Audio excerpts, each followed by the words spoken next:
7 मई 2025 को इंडिया ने पाकिस्तान में कई जगहों पर मिसाइल हमले किए।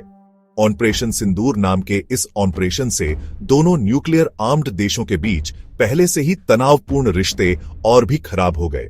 इंडिया ने कहा कि ये हमले 22 अप्रैल 2025 को इंडियन एडमिनिस्ट्रेड कश्मीर में हुए भयानक टेररिस्ट अटैक का सीधा जवाब थे।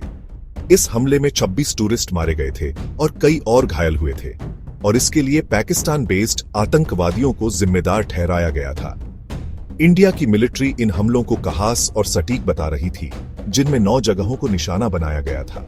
इन जगहों में पाकिस्तान के कश्मीर वाले हिस्से, मुजफ्फराबाद और कोटली जैसी जगहें शामिल थीं। लेकिन इन हमलों में खास बात यह थी कि पाकिस्तान के पंजाब प्रांत के अंदर के इलाकों को भी निशाना बनाया गया, जो देश का इकोनॉमिक हार्टलैंड माना जाता है। 1971 के युद्ध के बाद यह पहली बार था जब इंडिया ने सीधे इस इलाके पर हमला किया था। हमलों के तुरंत बाद हालात बहुत खराब थे। शुरुआती रिपोर्ट्स में सीमा के दोनों तरफ काफी लोग हताहत हुए थे। पाकिस्तान में कम से कम 31 आम लोगों की मौत की खबर थी, जबकि इंडिया ने एक सैनिक दिनेश कुमार समेत 13 लोगों के मारे जाने की पुष्टि की। इंडियन कश्मीर में 7 लोग मारे गए। इस सब के बीच पाकिस्तान ने दावा किया कि उसने इंडिया के 5 लड़ाकू विमानों को मार गिराया है। जैसा कि उम्मीद थी, पाकिस्तान ने इन हमलों की निंदा की।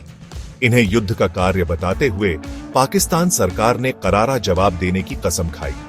पाकिस्तान की राष्ट्रीय सुरक्षा समिति ने एक इमरजेंसी मीटिंग बुलाई और अपनी सेना को जवाबी कार्रवाई करने का अधिकार दिया, जिससे पूरी तरह से युद्ध छिड़ने का डर पैदा हो गया। दुनिया भर के देशों ने चिंता और निंदा के मिले जुले रिएक्शन दिए। अमेरिकी राष्ट्रपति डोनाल्ड ट्रंप ने तुरंत दोनों देशों के बीच मध्यस्थता करने की पेशकश की और दोनों पक्षों से संयम बरतने का आग्रह किया। संयुक्त राष्ट्र महासचिव ने भी ऐसी ही भावनाएं व्यक्त की और स्थिति को नियंत्रण से बाहर होने से रोकने के लिए पूरी तरह से सैन्य संयम बरतने का आह्वान किया। ब्रिटेन, फ्रांस, जर्मनी, ईरान, तुर्की, कतर और यूएई सहित कई देशों ने बयान जारी कर इंडिया और पाकिस्तान दोनों से बातचीत और तनाव कम करने को प्राथमिकता देने का आग्रह किया। अमेरिकी सीनेटर टिम काइन, जो फॉरेन पॉलिसी के एक प्रमुख व्यक्ति हैं, ने न केवल शत्रुता को कम करने का आह्वान किया, बल्कि शुरुआती आतंकवादी हमले की जवाबदेही सुनिश्चित करने के लिए पूरी जांच करने का भी आह्वान किया। हाल की घटनाएं इंडिया और पाकिस्तान के बीच लंबे और अशांत इतिहास का एक नया अध्याय है।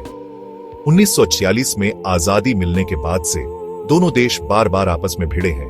उनका रिश्ता अविश्वास और दुश्मनी से भरा रहा है। विवाद की जड़ कश्मीर का विवादित क्षेत्र है, जो एक बेहद खूबसूरत जगह है जिस पर दोनों देश दावा करते हैं, लेकिन दोनों के ही कुछ हिस्से पर कंट्रोल है।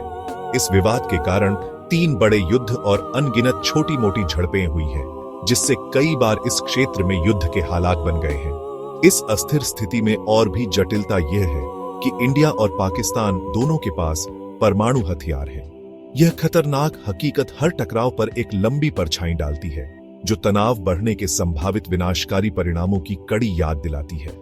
दुनिया सांस रोककर देख रही है, उम्मीद कर रही है कि समझदारी से काम लिया जाएगा। बढ़ते तनाव के बीच कूटनीतिक प्रयास उम्मीद की एक किरण के रूप में सामने आए।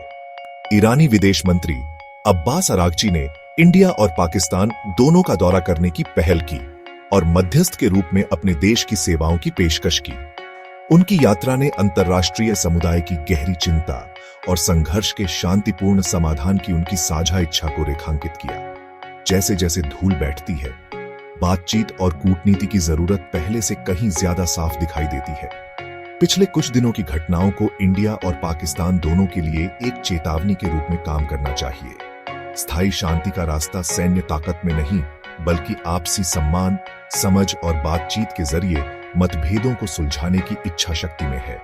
दुनिया सांस रोककर इंतजार कर रही है, उम्मीद कर रही है कि दोनों पक्ष विनाश के कगार पर खड़े होकर शांति का रास्ता चुनेंगे।